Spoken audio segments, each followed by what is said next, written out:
Guys, really good knit from Cos. Start off with this. Really, they've done really good like thick cashmere jumpers, which I think you will all really like. I've had this on for 3 days now. No, not planning on taking it off anytime soon. And behind me, as we can probably see, I've got lots of homeware things to talk to you about. Lots and lots. Okay guys, lots of new bits. Let's start with discussing the rug that's gone. So many of you left comments on the video that I did about this, saying that you lived in New York and that you never knew the rug thing, and that no one ever really tells you off for it. And I was just being very law-abiding and very good, which I do aim to be. But the aesthetic of the rug, I love that rug so much, but I just wasn't quite getting it right, which was a me problem, not a rug problem. And so I thought, I'm just going to take it up and see what it looks like. And this floor is so beautiful. I'm making an effort to just wear my very sexy Muji slippers. I've not got my lovely Arquette ones here with me yet. Around the house. And obviously if I get any complaints from any neighbours downstairs, I still have the rug, so I'll put it straight back down. But I'm just kind of chancing my arm a little bit with it here. So that has really changed a lot. We've got a big lamp. I did just have a smaller one in here up until like half an hour ago, because this one is like, I bang my head on it. It's like, I mean, yeah, it's not like a practical height at all, because I fitted it for a smaller one. Ribbon, sorry. But I love it so much actually how it looks while this room is in this state and there's all this empty space in the middle of the room. I actually don't think it's too much of an inconvenience to just, you know, walk around the lamp. She says, having already walked into it twice, in the honestly half an hour it's been in that position, I've already done that. But thankfully it doesn't hurt because it's just made of paper. It's one of the Noguchi ones. I got it from the Noguchi Museum, which is an amazing place to go and get them if you are in New York. It's in Queens, and it's also a really nice museum. So that's that. I'm really actually enjoying having the big one there. The smaller one's now in the bedroom. So the big one was, the bedroom's a bit of a mess because I've got stuff to sort out. So I did have the big one just above the bed, which was kind of really beautiful because it was like having a moon above the bed. And then this one, which is also from the Noguchi Museum, in the other room. But yeah, I think actually for the sake of spending more time in there and not in the bedroom, I would prefer to have, for now, the big one. But it's nice to know that I can swap them. And then when I've got other bits and like the beds, this room's just a work in progress basically. I'm really liking how it's feeling in there, but it's not quite there yet. And then what else? This chair already had, we've seen this chair already.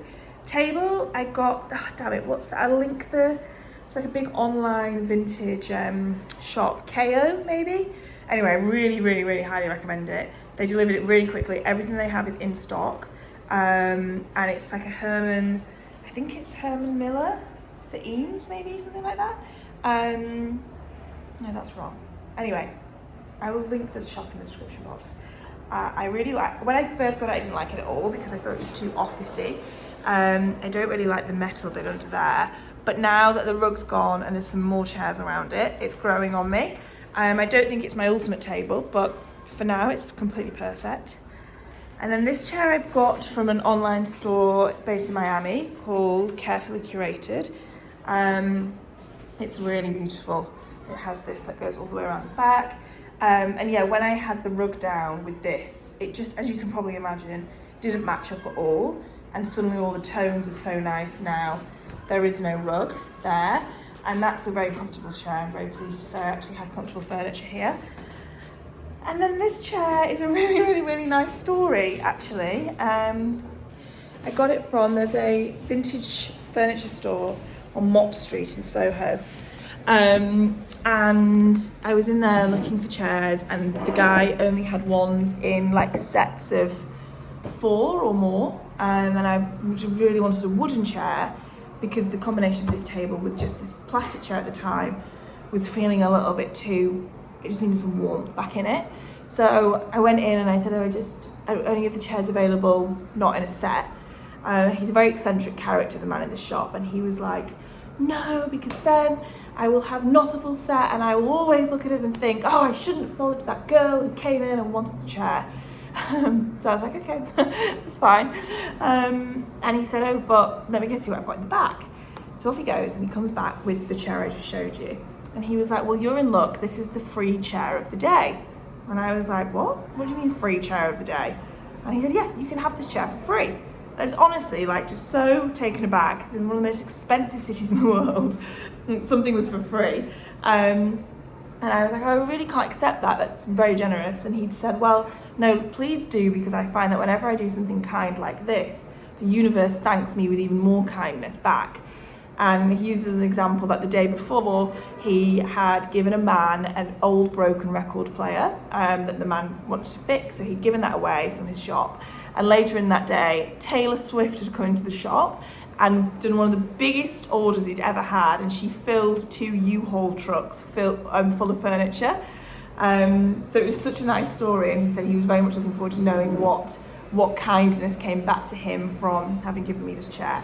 So I must go back into the shop at some point and hope that he remembers me and try and find out what that was. And I think that might be my favourite piece of furniture in here, even though there's so many beautiful pieces because of that wonderful story attached to it.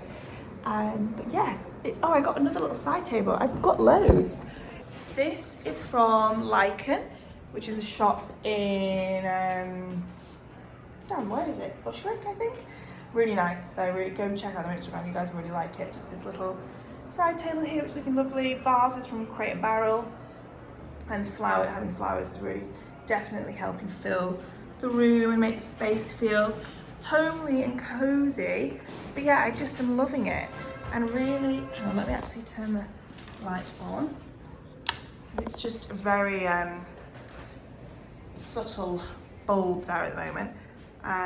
But I think it's looking so nice. That's not straight, is it? That's annoying.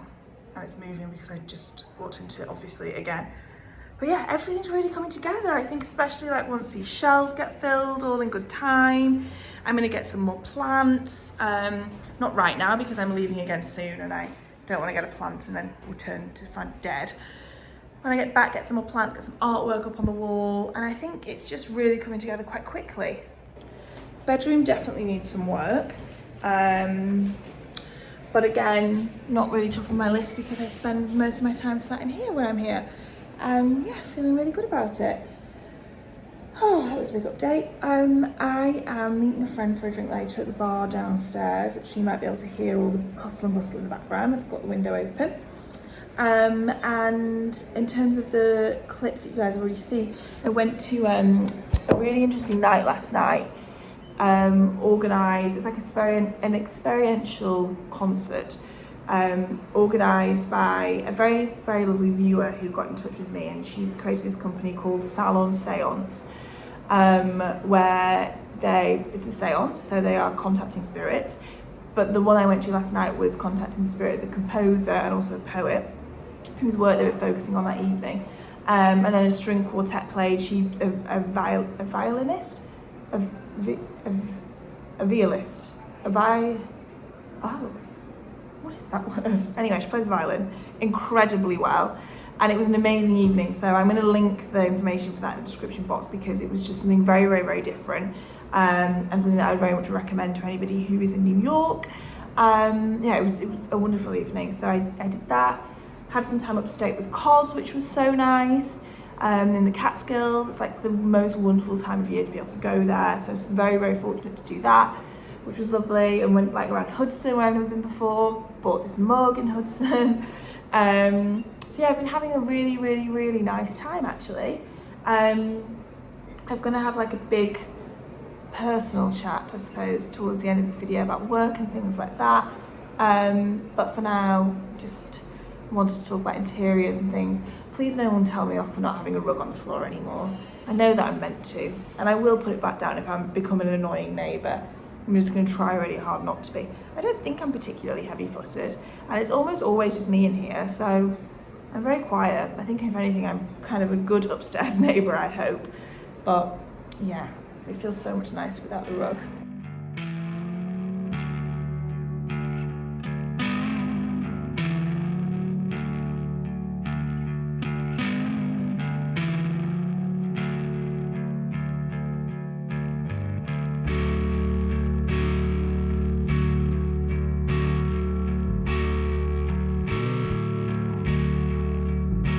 It's over, you don't need to tell me. I hope you're with someone who makes you feel safe in your sleeping tonight. I won't kill myself trying to stay. Outfit, same cos jumper, if it ain't broke, don't fix it. These trousers are from Vince. I also have them in orange. I'm working on a sponsored Instagram post with them, so these are the blue pair, and then my Arquette ballet pumps. I'm going to an art gallery today. I felt like dressing like a wealthy lady who lives in the Upper East Side, and she's just having a day out without her husband because he's away on business. That was the brief. Got one of my Tardon toy rings on. I love this one so much. This felt like more of a smaller signet ring outfit, and the blue is very good. And then my all-time favourite bracelet, the hair bobble. Actually going to pick up washing first, which isn't quite to fit with the character that I am dressed as, because she wouldn't be picking up her own washing. But anyway, it gives me a bit of time to get fully into character before I'm at the Whitney being fabulous.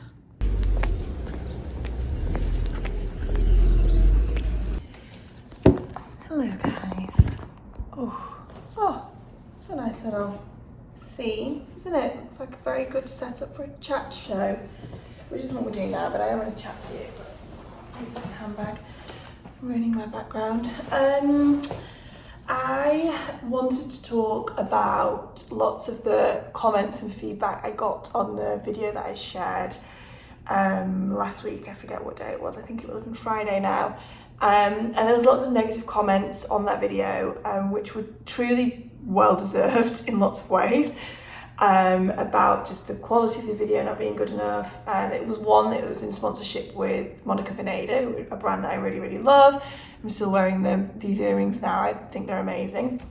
And it was of course like really disappointing for that content to not be well received, especially when I'm working with a brand that I love so much too. But like I said, I think it was warranted, which is why it also, I'm really thick-skinned. Like I can read shit comments about myself quite a lot and it won't bother me. Generally being of the view that people who take the time to go and write nasty things online are not people whose opinions I care about ever at all. But these weren't nasty comments, it was constructive criticism, which is so different. And it was also hit a nerve because I think I knew that it wasn't a good enough video, and I'd had a really busy week, so much going on work-wise, and had basically completely overstretched myself to get all the content like filmed, edited out. So the sense that you guys were getting of it feeling rushed was completely right. And you know when someone says something to you that you were already a bit self-conscious about, and then it really hits a nerve because you're like, oh, I knew this, like I know this, I shouldn't need to be told this, I shouldn't have put myself in this position. And then, so yeah, I took the video down also because it was a sponsored video and I don't want to have a nurture a negative space. Like some of the comments, most of the comments were completely constructive, but then there were just some like general shitty ones, which you part of the territory, unfortunately. But then I wanted to address it today and also kind of address what lots of people were saying about me seeming really disengaged with YouTube generally, which in parts is true and in parts isn't true. I would describe what I have at the moment as like a complete fatigue of content creation at certain points, in that I've been doing this for so long now, and it's an amazing job and I still love it, I really do, I'm still engaged with it, but there are phases I go through which have been more frequent recently where I just get to the point where like I can't manage what I do and don't want to share almost. And I've spoken before about wanting to step back from sharing personal things, but sometimes it even feels down more to like just sharing anything at certain points. I've done this for so long and like living your day-to-day life thinking, if I take a picture of this, does it go on like this platform? Now do I film this bit for TikTok? Do I do this bit for Instagram stories? Do I do this bit for YouTube? And it's all, I don't want this to sound like I'm saying it's hard work, because in so many ways it's not. You kind of just exist and document your existence. But when you don't feel good about that, there's no space away from what you are or are not doing, which is then I think when you guys can really sense when I'm slightly worn out with it. And for the video last time, like I said, that was coming more from a place of just having totally overstretched myself work-wise and not being able to manage it all. But does tie into just a general feeling of I don't want to give up this space. I don't want to stop sharing things. I want to like keep finding the joy within it. And I would say most of the time I do. And within like these personal changes in my life of living between two places, that would be a big shift no matter what you did work-wise, but then working out how to document that has also just been a challenge. And I use the word challenge lightly because again, I don't want to sound like I'm saying, oh, my life is so hard and my job is so hard. It's not how I feel at all. I'm more just trying to respond to what I actually think was very fair criticism on that last video. And I also always don't want you guys to feel taken for granted, or like I don't want to engage with you or create content that I think you will enjoy. I guess sometimes it's just going to be hit and miss, and recently I seem to have missed more than I've hit, which I am really aware of as well. And yeah, maybe part of it will be sharing less on here, and then like this vlog that I've done for this, I was editing it this morning and I feel really pleased with it. And that hasn't come from having space. I've been sharing so much and filming and shooting a lot the past weeks. It's not come from having space from that. It's just something clicked with this one. And maybe that's kind of how I need to go about creating content on here, at least, of just if it clicks, then do it. But then, you know, there are comments and messages I get of people wanting more content. So I guess I'm just trying to find the balance with it all. And I wanted to thank you all for the constructive criticism. I mean, honestly, like, I feel like for the most part, I have a really, really, really supportive audience. And 9 times out of 10, you guys voice any like concerns or comments kindly and respectfully, which I'm so grateful for. And also to thank you to Monica and Ada for just being so understanding about me taking that video down. I mean, that's such a testament to a brand when they are that flexible and understanding of the online space as well. So they really do deserve a mention for that in itself as well. But yeah, I wanted to address all of those things and really hope that you've enjoyed this video more. I'm not going to say, let me know what more you want to see, because I think we all know at this point that I can kind of give what I can give and work out the space within that. And I hope you can all understand. I think that most of you really do. And like I said, you are always so understanding. It's a very specific job. It's a very hard job to understand until you've done it. And it brings up unexpected feelings and like moments of resistance and anxieties. I mean, unexpected is the word, at like points where I just don't really see them coming, and it's just, I'm still ever evolving with it. And I'm also ever evolving at a point in my life. I'm turning 30 in 2 weeks' time. And maybe this is a whole other topic, how I feel about turning 30 to talk about at some point, but I can't wait to be 30. I can't wait to move into a new decade of my life. I don't feel like I know what I'm doing in my life at all, and that's so fine. And I said this in a video before, but I felt like I knew more when I was in my early 20s actually than I do now. And part of that is realising I really did not know in my early 20s, I just thought I did. But thinking you did, I think, is sometimes enough to fake it till you make it. And now I feel like I'm neither faking it nor making it.